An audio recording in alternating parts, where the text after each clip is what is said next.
Well, good morning, and thank you very much for joining us. I am Yori Folari, and today, it's the International Youth Day, and so we'll be looking at that. The theme, by the way, this year's theme is transforming food systems, youth innovation for human and planetary health.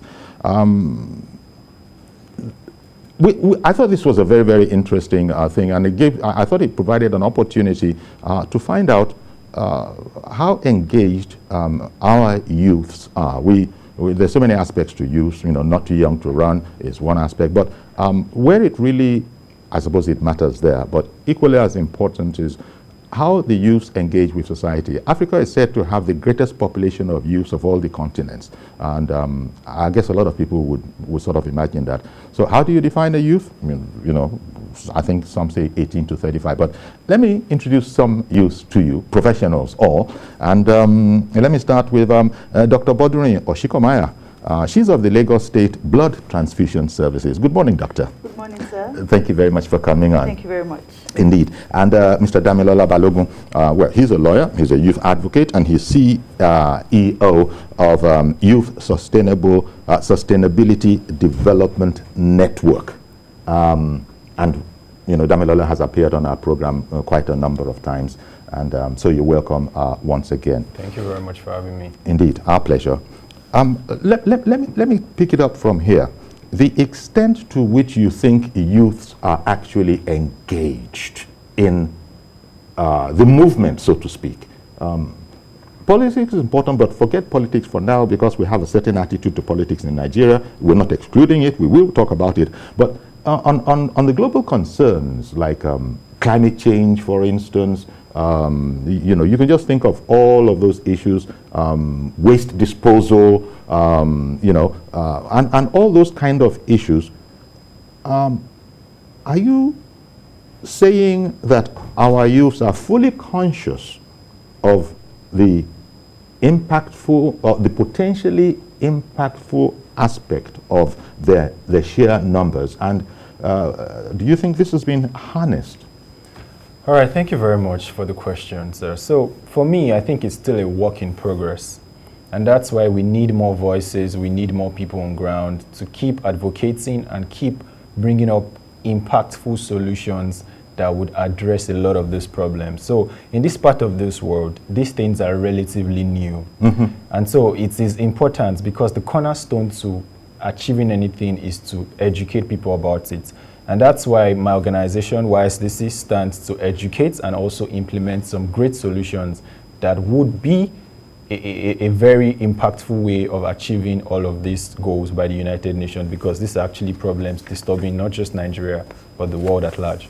Indeed. And I think we're in agreement that how do you define a youth? Never mind the youth leaders of various political parties. Some of them, there are still people in their 50s claiming to be youth. As we know, you have the expression, age is nothing but a number. But I think between 20 and 35, right? Well, something like that. Something I can like extend it to lower than 20 sometimes, like 18. Okay, some places, yeah. Sometimes about 18 to 35. Yeah. Okay. Now, doctor, you're of the Lagos State Blood Transfusion Services. Yes. The role of youth, we will see the connection shortly, but you would think, hey, we're talking about sustainability of human and planetary health and all that kind of thing. So how does the youth come into this in your, shall we say, your lane? In your lane. So first of all, the Lagos State Blood Transfusion Service, we have a mandate to provide safe blood for all that required in the state and even beyond. And one of the ways of getting safe blood is to have voluntary blood donors and to screen the blood for transfusion transmissible infectious agents. And that is where the youths come in. Mm-hmm. In Lagos State, we have about 60% of the blood donated, at least from the year 2020, that's last year, coming from the youths.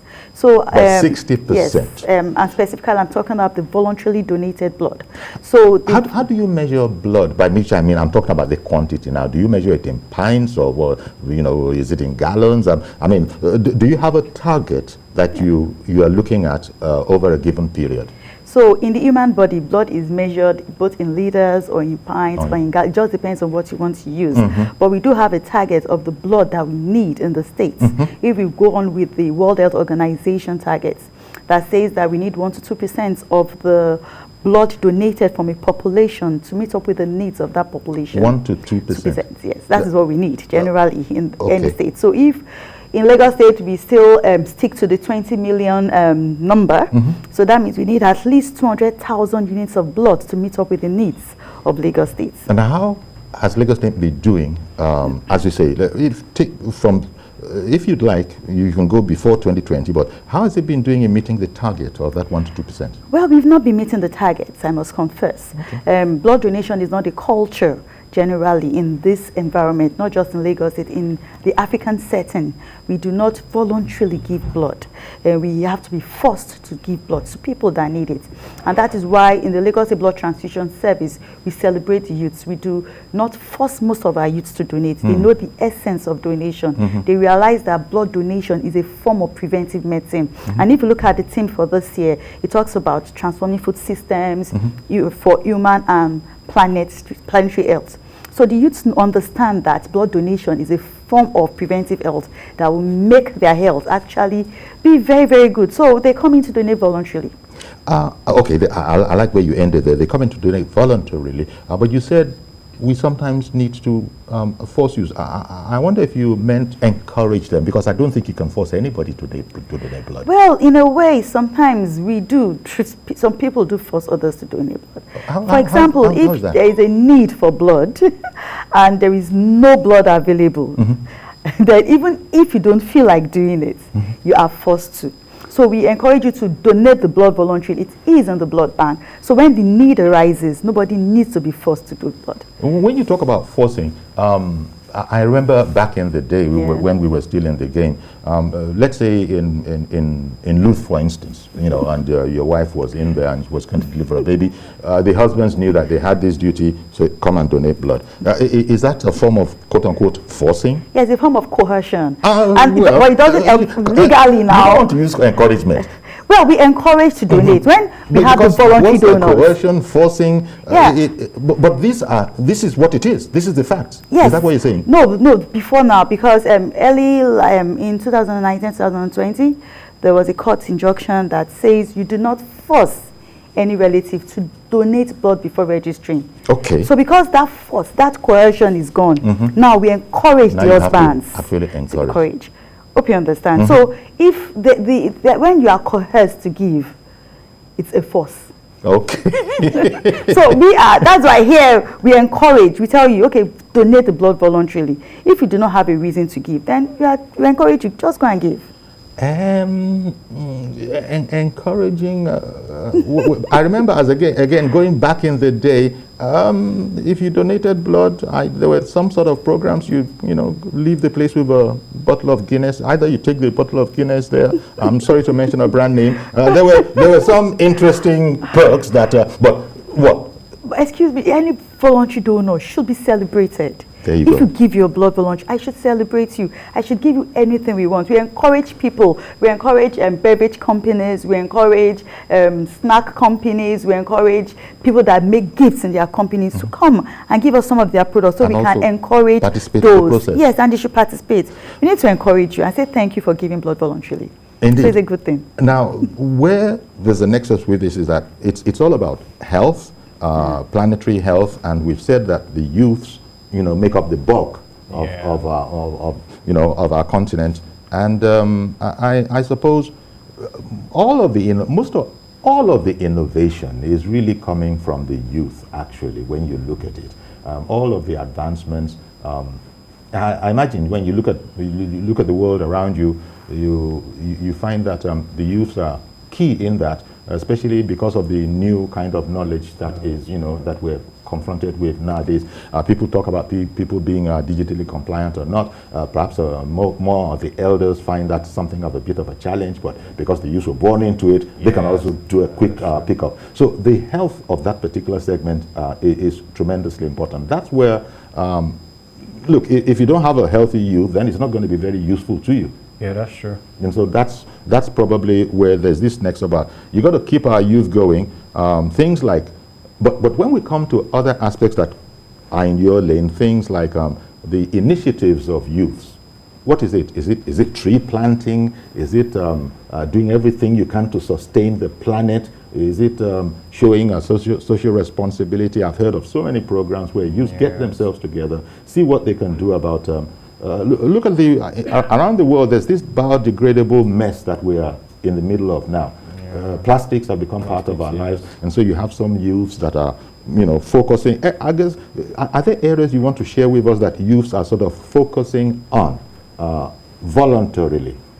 All right, so coming from that angle, so there are plethora of youths, a lot of youths doing so many great initiatives across social problems. They're, of course, coming up with their ideas to solve social problems and environmental problems. And so one of which is the plastics you mentioned about. I was about last week, I was still at a conference where young people came up with a solution to turn plastics into bricks. So this interlocking, so they're using it. So that's actually a problem turned into a solution, and of course becomes profitable. And that's a very tremendous idea. And there are different ones. One also is using solar irrigation as a system to help farmers to promote agricultural produce. And so, most times due to climate change, we're not getting the adequate rainfall we're supposed to get. And so because a lot of farmers depend on their natural irrigation as well as using their water can to water their farmlands. So you have youth from different companies coming up with ideas where there is a solar that can power an irrigation run through pipes through their farmlands. And so through that way, they are able to water their farm without them being involved directly, and also the sun powering it. So that's a really magnificent innovation, and this is a project my organization is currently doing. And so there are a lot of youth doing a lot of great initiatives, and that's why largely, especially in Nigeria now, we need to prioritize youth. A lot of youths are doing tremendous things. For example, in South Korea, a lot of economic transformation is being led by youth. And so for us to really move globally, nationally, and then regionally, we need to carry the youths along, because after all, they make up more than half of the world population. Yeah. In fact, I don't know if is the number 60% in Africa, but definitely more than half. Definitely more than half, yes. Definitely more than half.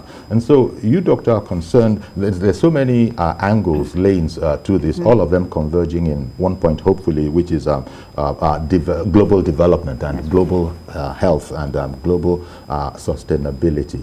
From the point of health, I understand we want we want a sustainable pool of our talent. That's an asset. The youth own tomorrow. And so from your end, I mean, in terms of helping the effort, a youth that is not healthy and therefore is not active and therefore is not able to contribute is no good. Yes. So I imagine this is where you are coming in. Tell me the different ways in which I kicked off with the only one that I know, which is concerning, the happy event of delivering a new baby. But operations, having surgical operations jump to mind. Are there, what are the most important uses of blood from the blood bank?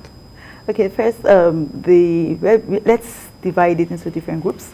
For people that lose blood, so you can lose blood during accidents, you can lose blood during childbirth, you can lose blood during even simple home accidents like knife cuts. So we need blood to replace any blood that is lost. So for mothers, as you've mentioned, following delivery, blood is needed. Then we need blood for people that have chronic illnesses like sickle cell anemia. They need blood to sustain themselves. For people that have cancers too, they need to have blood, because during the time of the cancer and during the treatment, there's usually a reduced volume of their blood. Then we also do need blood for people that actually have issues like coagulation conditions like hemophilias. They also need a lot of blood, especially during the periods of their crisis. And finally, as I mentioned, for surgeries, during surgeries, we really cannot predict what happens. There are some surgeries that there's a more higher propensity to lose blood. So we need blood to actually sustain the lives of those people during and even after the surgery. In terms of, since you said it's voluntary, in terms of getting blood into the blood bank, I imagine that you will be screening. Yeah. Is blood in, for lack of a better word, qualities? Is there a particular quality that you're looking for? Are there some instances where you say, thanks, but no thanks? Yes. So first of all, before we even collect the blood, we do a lot of quality checks. And the first one is for the individual to answer a set of questions, which is called the donor eligibility questionnaire. If you can answer those questions correctly and there is no issue, you go on to the next stage. We check your blood pressure, we check your weight, we check your height, we check your pulse rates, and then if everything is normal and there is no problem, we check the level of the blood. So it has to a particular level before we can take that blood. So that's the first major quality check. Once the blood is collected, the blood will be observed to see what is wrong. Is the blood level low? Does it look high? Is there a different color to the plasma of the blood? And then we will screen. Plasma is that one that looks like water? Yes, that because looks like we water. think of blood as red. Yes, but that looks like when water. you doctors handle blood, you Very spin it around, yes. and then water comes to one side. So Yes. that yellowish one That's is the plasma. yellow, yes, that's Okay. the plasma. We need to look at the color of the plasma.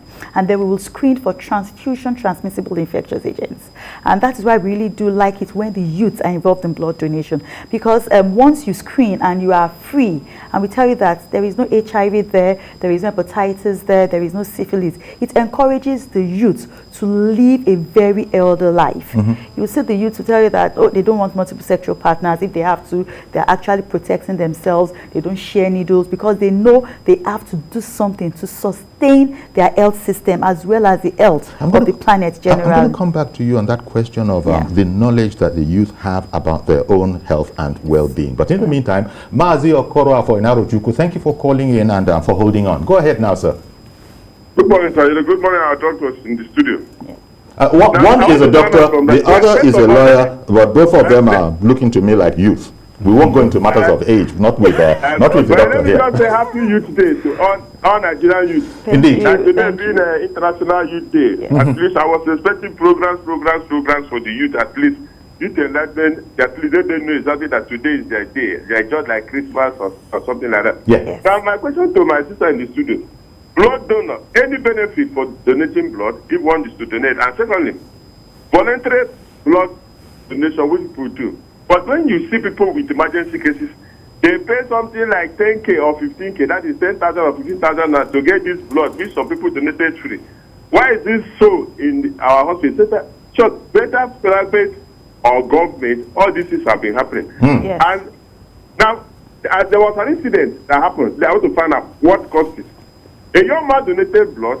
After donating blood, coming back to his office, he fainted. And when he fainted, they gave him bread and milk. What's your bread from? Oh dear, sorry about that. The man told us I would have come and show. So, why did you go? And he said he likes donating blood. So now, you after donating blood, you came back and you fainted.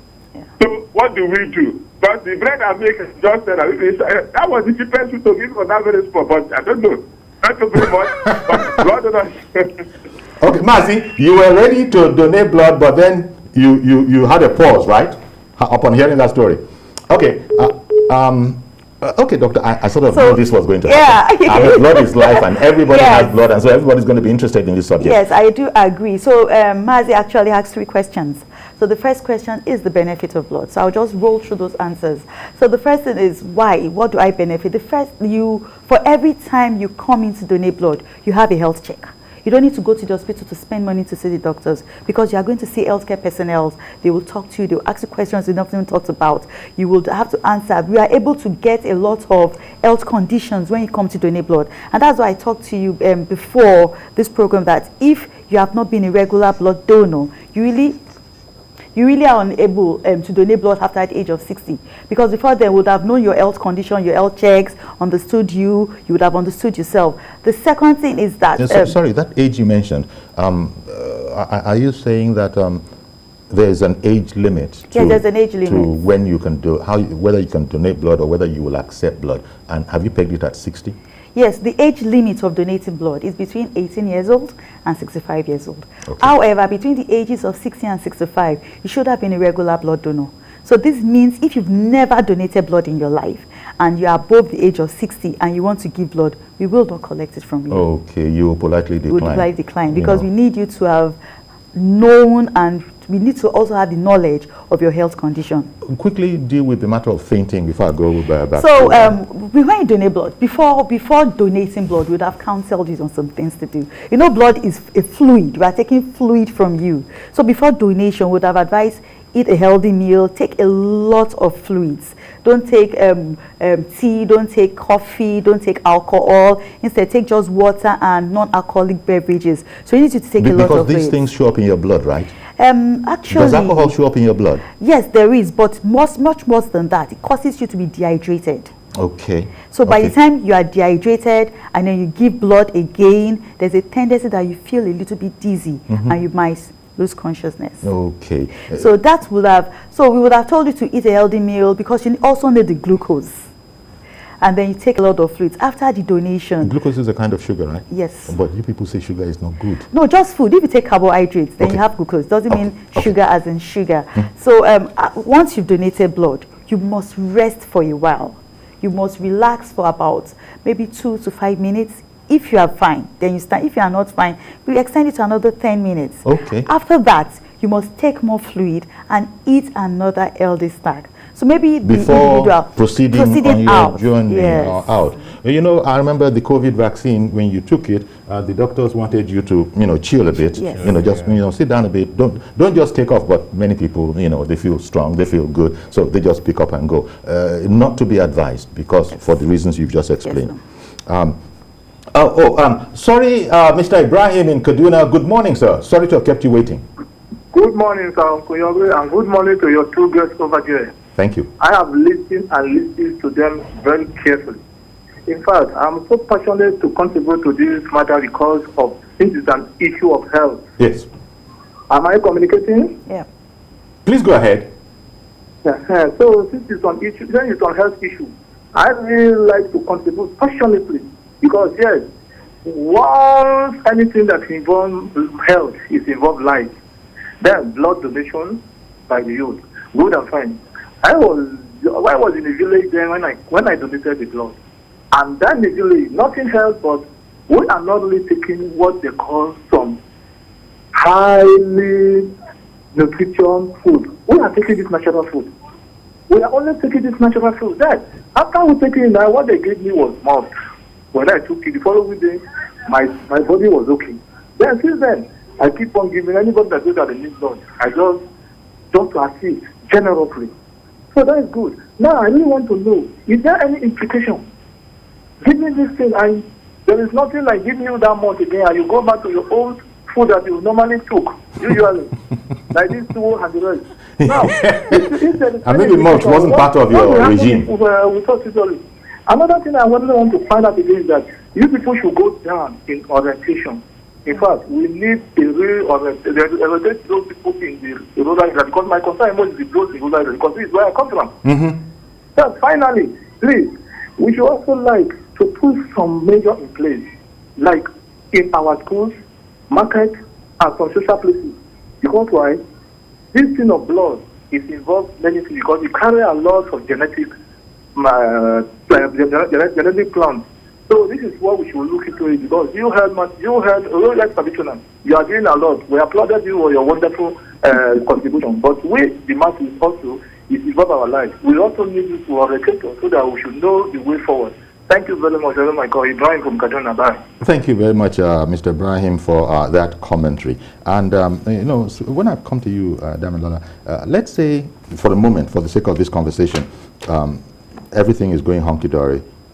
We have the youth, they are healthy, they are able to, actually want to engage their potential. Now, how easy is that? A lot of youth are self-starters, but oftentimes we hear that youth want to be helped.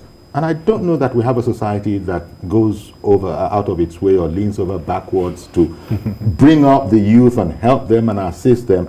how much of a challenge is this? Youth have brilliant ideas, they have notions, but oftentimes they find themselves on their own. A bit like, what one should be careful about making the comparison, a bit like the case of women in politics, where the potential is there. We all are women, but you know, well, I've heard it said that you know, people are muscling them out and all of that. But when we're talking about the youth, how is this challenge being addressed of people not wanting perhaps to help the youth as much as they should, not realizing that it's an investment in the future? I think, first of all, it's because this part of the world is not enabling enough for youth. And so everything boils down to the fact that a lot of these youths, because as she said, the major features of youths are they're strong, they're visionary, and then they have foresight, and they're able to clearly articulate whatever they want to achieve. Because I mean, that's still that part of the lifespan. You're still agile, and you want to do a whole lot, and so you want to test and test and test and test. So majority of this thing is because a lot of people don't know, and so it comes from the fact that, of course, there is little support within the society helping youth to actually thrive in whatever they want to do. And so, especially that as a Nigerian, as an African youth, you've got to work 23 times harder. So it's just the reality of it. So if you really want to do anything, I think from my own point of view is go out of your way to do it. If it's what you believe in, make sure you do it, whether you get a support or not. If it's really worth it, at the end of the day, the hard work will pay off. And then maybe when people now see, perhaps they'll want to key in, but the fact is youth have to be self-starters in our neck of the wood here. That's the reality. That's the reality. It's not, I can't tell you that, okay, there are some people supporting. No, you just have to get on your feet. You have to do what you have to do by yourself. And at the end of the day, if it's worth it, it's really going to be a smooth sailing. You know, Doctor, coming back to you, and you said we're talking about the health of youth, and blood is one part of that. Yes, in fact, it's the health of our society, really, but youth, you know, benefit from that. And youth are key in actually providing, because I know that's not the way you doctors express it, but their blood is sharp, as it were, as you know, as you say locally. It's sharp. Even you concede that, look, sorry, by the time you are 65, you say, thanks, but no thanks. Yes. A lot of things have been, you know, going on. Now, in terms of the blood donation itself and the banks, how good are those banks? Do you have to throw some out, or is there an expiry time? You've stored it, you've not been able to use it, it's no more of use? What does that whole area about the currency of blood, so to speak, look like? So I'll start from the banks. We have 119 private blood banks registered under Lagos Blood Transfusion Service, and 28 public blood banks registered under the Lagos Blood Transfusion Service. So these banks are well monitored, they are well regulated, and I can assure you that the quality of the blood that is given from those banks are very high. The second thing is that we do not have enough blood in those blood banks. So a blood bank is just an equipment. The blood bank refrigerator is an equipment inside a room that is called the blood bank. So we have the equipment, we have the infrastructure, but we do not have enough blood inside those blood banks. Talking about the expiry dates of blood, each unit of blood that is collected in the state lasts for about 35 days. And the expiry dates of blood depends on the type of anticoagulant that is used. But here we use that will last for about 35 days. So because blood is not adequate, we really have expired blood. Okay. So if there is expiry of any blood, it will usually be a blood product, which is the platelet concentrate that only lasts for 5 days. So blood is not enough. Expiry as in blood, we really do not have so much wastage of blood because it is not even enough for those that require. So I suppose this is something like a call that if any youth are listening to this, or young parents, and you know, because never mind how the youth describe themselves, you know, there are We're all parents. youths. Well, yes, now Yeah, we're all yeah, youths now. We're all youths. So such parents might want to encourage their youth to. Now, Ibrahim Mohammed in Damatu, Yobe State. Good morning, sir. Hello, good morning. Thank you for calling in, Ibrahim Mohammed in Yobe. Ibrahim, could you? Are you still there? Ibrahim Mohammed. The problem here, Mohammed, if you can hear me, is that you know, maybe you're trying to listen to yourself on your television set. Can you still hear me? I think we've gone, and we'll take a break, but don't go anywhere, please. We'll be right back. We're looking at the International Youth Day, Youth Innovation for Human and Planetary Health. Stay with us, please. Okay, welcome back. It's the International Youth Day today, and we're looking at it with Dr. Bodrin Yoshikomaya, Lagos State Blood Transfusion Services, and Mr. Damilola Balogun, Youth Advocate and CEO of Youth Sustainability Development Network. Let me bring in a subject that, you know, concerns the youth and that both of you are going to want to comment on. In this time of COVID-19, I noticed that at least the youth that I have spoken with, not too many of them are really keying in, and please feel free to disagree with me if you think I'm out of line there, are not engaging with it. The COVID-19 thing, it's not a youth thing, it's for the elderly. Some even go as far, not all youth, but some go as far as saying it's for the rich, it doesn't concern us. What do you think of the attitude? Because it's part of sustainability, having healthy population, healthy youth, yes, and the attitude of youth to COVID-19, especially as it regards its, one, accepting to, you know, take the vaccine, and then two, you know, complying with the protocols. Give me your personal assessment of how you think youth are doing in this regard. All right, so with respect to youths in Nigeria that I'm familiar with, first off, to start with, someone saying COVID is for the poor, is for the rich, and then it's for the elderly ones, I think that's just pure ignorance. Yeah, because of course. The reality of it is we have young people that have contracted this virus and they're still struggling with their lives. Mm-hmm. I have like 2-3 friends, of course, abroad, and one in Nigeria that actually contracted this disease. So like speaking with them, I was able to understand that, okay, this is actually a very serious issue, and then it really doesn't know your status, it doesn't know your age, or it doesn't know anything. So anybody clearly can have COVID. And so the way youths are perceiving it in Nigeria, I mean, I just hear some people say, okay, maybe it's not the reality, it's just one of those government tricks to keep us at home and all. No, but the real reality is people are actually contracting this disease. And you know, youth, the problem is, well, I won't say the problem, the issue is youths tend to be independent. That's their very nature. That's the nature of youth. They tend to be independent. Some parents will tell you that the time comes when youths are rebellious. It's part of the normal process. But youths are going to sort of want to make their own way. I have John on the line in Abuja, is why I sort of butted in a bit, but I'll come back to you. Good morning, John in Abuja. Good morning, Uncle Yori. Good morning, sir. Thank you for calling in. Good morning, sir. Please, I want to ask a question. There was a case where I was in a hospital, and somebody said there is a place we can get blood. Are you with me, Uncle Yori? Yes, I can hear you. Please, there was a case. I was in a hospital some time ago, and somebody is in need of blood, and a woman in the hospital directed us that there is a place we can buy blood that is meant for business. Yes. Please, I want to confirm, is that right?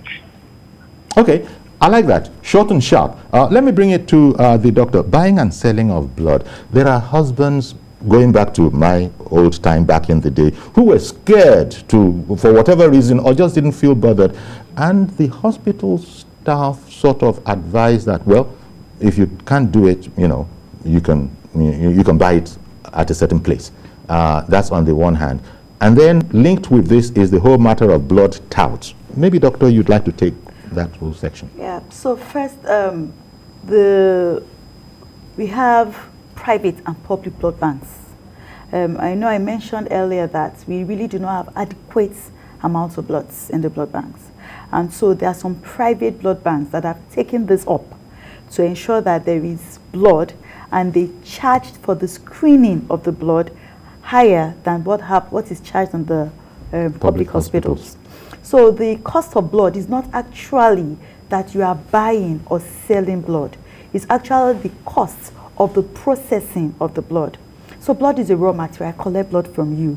It is not enough. It's not that you buy it from me. Yes. We actually have to screen the blood for transfusion-transmissible infectious agents. That is use a fourth generation ELISA technology so that we can limit the false negatives or false positives that comes with the point of care tests. So we have to screen it with the machine. We have to do a cross-matching with the blood. We have to buy the consumables. So usually the cost that people talk about is actually the cost of screening the blood to make it safe for the person that needs it, because it will be really sad for someone that is ill to take in blood and end up having some other forms of health conditions. So that is just so there are costs involved in making blood safe. In making blood safe, and that applies when you want to donate blood. Yes. But it's not, because it's not that as I was saying, a number of fathers now I imagine escaped, quote unquote escaped, donating blood back in the day. Now talking about blood touting is completely frowned upon. It is wrong. We do not encourage it. It is a crime. Because blood touts will do anything to sell their blood. So a blood tout will tell you, let me give you my blood. Let me donate my blood. Pay me some money. That is wrong. We have not even screened. We just want to collect the blood. And many blood touts, because of the financial gain, they would lie about their status. They will take so many unsupposed things to ensure that their blood is relatively higher than it should be. You are supposed to donate blood at least every 3 months, 3 to 4 months. Some blood touts will donate blood every month. They'll take drugs. They will do a lot of things that are actually atrocities to ensure that they have enough blood. And they're assuming that they're taking blood tonics.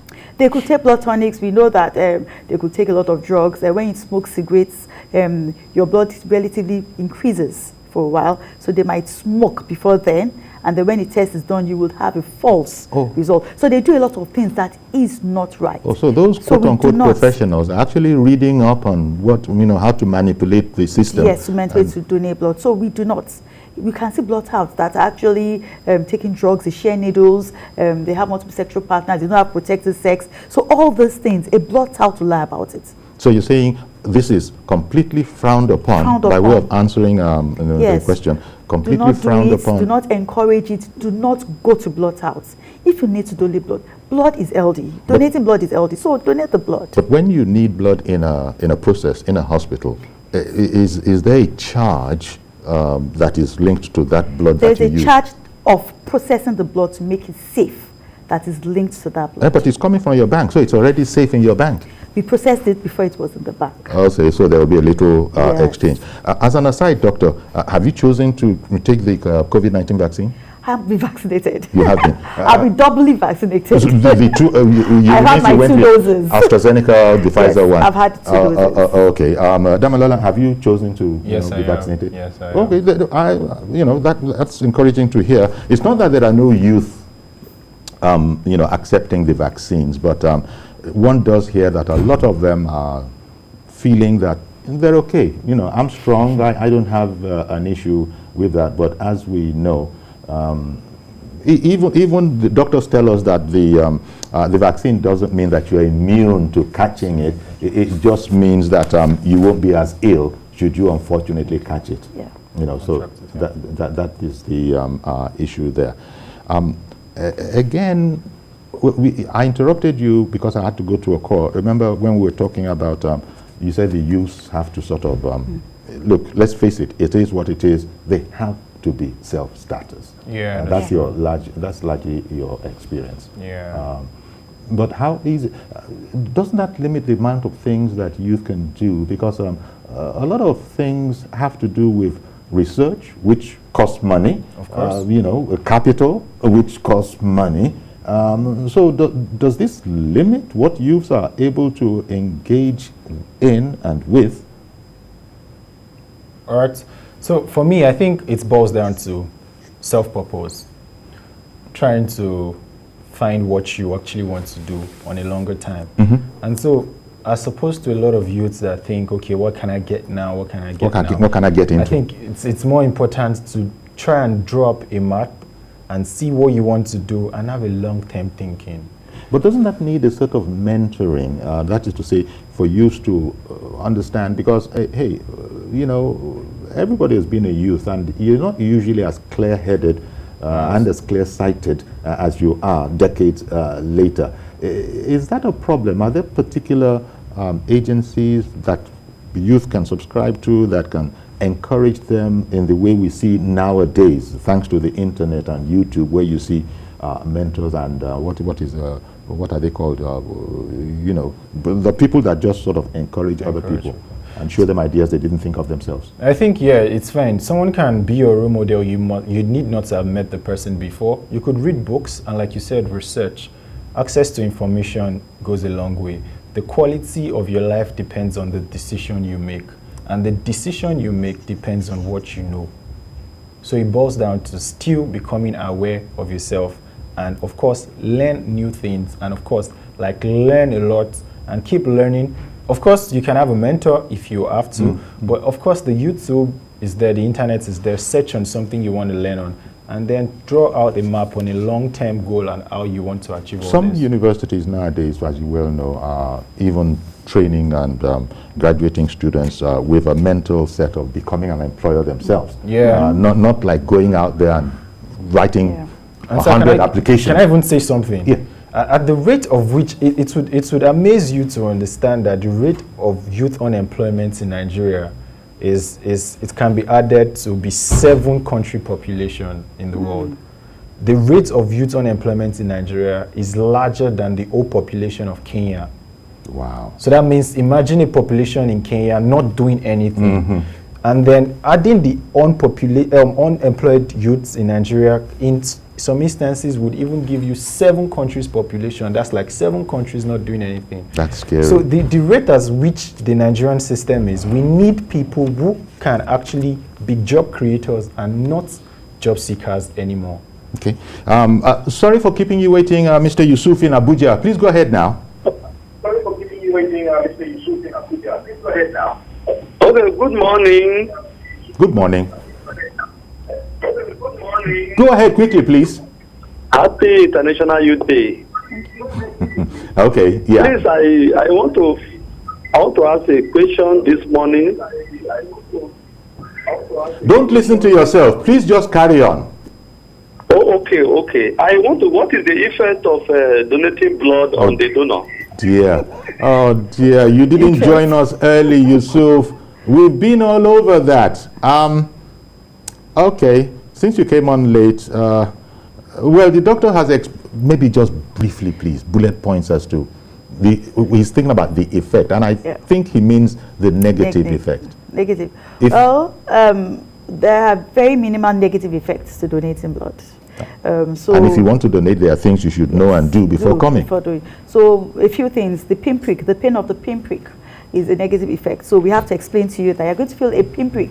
That's it. The second thing is that you might bleed a little bit from that site after donation. You're not supposed to bleed for more than 30 seconds once the needle is removed. 30 seconds is even a lot for some people. Between 10 to 15, maximum 30, the bleeding should have stopped.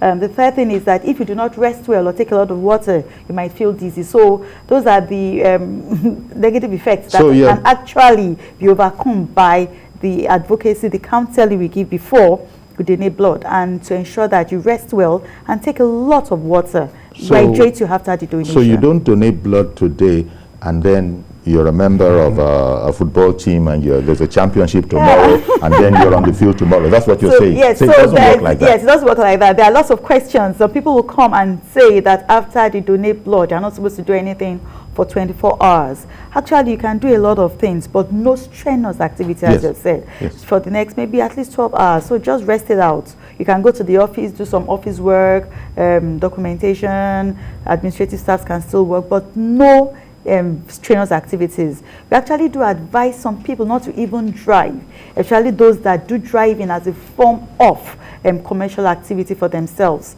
So if you are a career driver, I will tell you, oh, maybe you donate blood, maybe for the next 6 hours, don't drive, because you could feel dizzy and have an accident. So we tell you not to drive. So these are the things we actually advise about. But all those seemingly negative events are not things that are so terrible in as it is. There are things we talk to you about before you donate the blood. Like, you're going to feel the pain of the needle. When you finish, just hold up the spot, because you're going to bleed for a few seconds, and then rest well and take a lot of water before you leave. Because the pinpricks that you're talking about, they actually insert a needle in your vein. Into your vein. And it's there for the duration of the extraction, if that is what it is called. Yes. Damilola, we should talk about politics as well. The part of politics in youth's engagement with the environment. We've spoken about nobody's going to hand you anything on a platter of gold. Of course. So you've got to make it for yourself. There are youth in politics. There are youth in politics. Yeah, but I imagine you're not happy with the number. Yeah.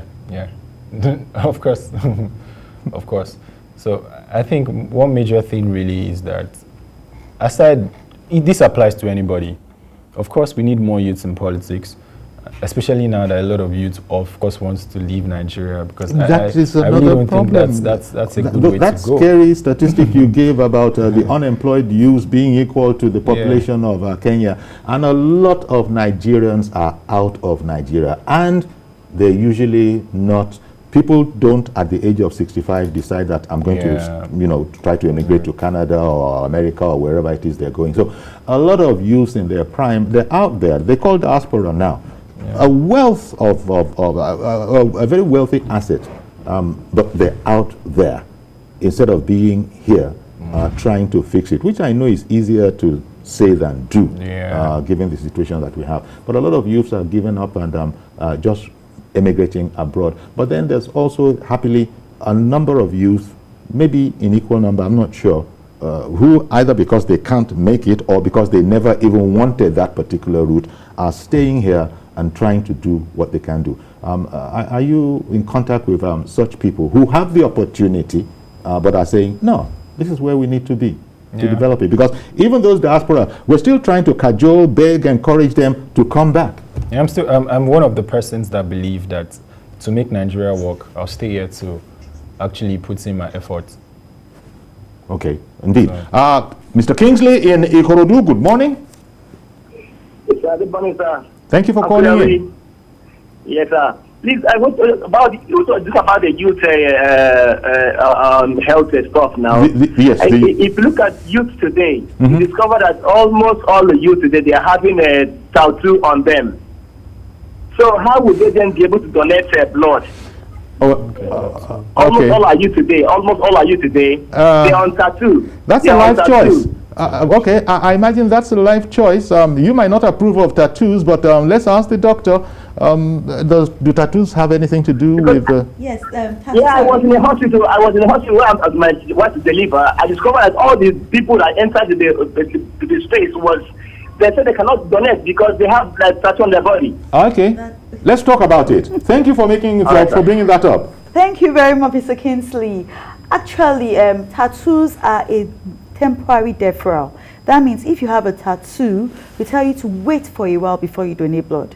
Because you have a tattoo does not make you completely off blood donation. So we tell you to come back after 6 months. That is if it's a fresh tattoo. That is a fresh tattoo. But if you've had your tattoo for the past 15 years, for example. Then you should be able to donate blood. Or, well, you said you tell them to come back in 6 months. 6 months time. It means that people who have had their tattoo for maybe 2 years, they don't have a problem. They don't have a problem at all. But if it's a relatively fresh tattoo. If it's a fresh tattoo, we tell you to wait for 6 months. Sometimes we extend it to 1 year, depending on the interaction we've had with you. Because if you had a tattoo, that means you have shared a needle. The way tattoos are made, you use sharp objects to put in the ink into the skin. So you have to wait for a while. I see. So we tell you to come back 6 months, tell you to come back after 1 year. We'll advise you on the very good lifestyle. We'll tell you not to have another tattoo because of the implications it might cost on the person that will receive the blood. Once it is maximum of a year, you should donate blood regularly. Okay. So whoever told you that with a tattoo, you cannot donate blood, had made a little mistake. We are here to change that notion. Okay. And as I was saying, many people consider it a life choice. Yeah. And you know, it's nobody else's business, quite frankly. There are a lot of people frown at tattoos, but it's not their business. If people it's a cultural thing. It is. If people have decided, after all, we even have our own cultural tattoos. Yes. Yeah. You know, remember? We have our own cultural tattoos that have nothing to do with Western. My paternal grandma had a name on a belt. Exactly. You know, so just interesting thing. You know, when we're talking about the youth here, we're just celebrating the International Youth Day, Youth Innovation for Human and Planetary Health. And so, you know, I'm delighted that you people, Dr. and Dr. Oshikomaya and Mr. Balogun, that you decided to make time for us to come and, you know, speak about the youth, highlight them. And I suppose what we're saying is that there's a lot of hope, but there are also a lot of worries from what you've told us this morning. You in particular with that statistic about the unemployed youth in Nigeria. I hope the Minister of Employment, or, you know, I hope he's listening to all of this, you know. Minister of Labor. I hope the Minister of Labor is listening to all of this, but he is an expert himself, so he probably knew all of this, and no doubt they're working about it. But we are making inroads. You know, we have youthful ministers, we have youthful governors. Yeah, you know, it's not all, you know, dark news. Yeah. There are some bright spots, but the point is, we need to call. That's what the day is all about: is to call attention to the youth, and how important they are. Yeah. So we're going to have to leave it here. But I want to thank you once again, Dr. Bodunri Shikumaya and Mr. Damilola Balogun. Thank you very much for coming. Indeed. Okay, so that's our program today. Please join us tomorrow for a fresh edition. I'm Iyori Folani. Bye-bye for now.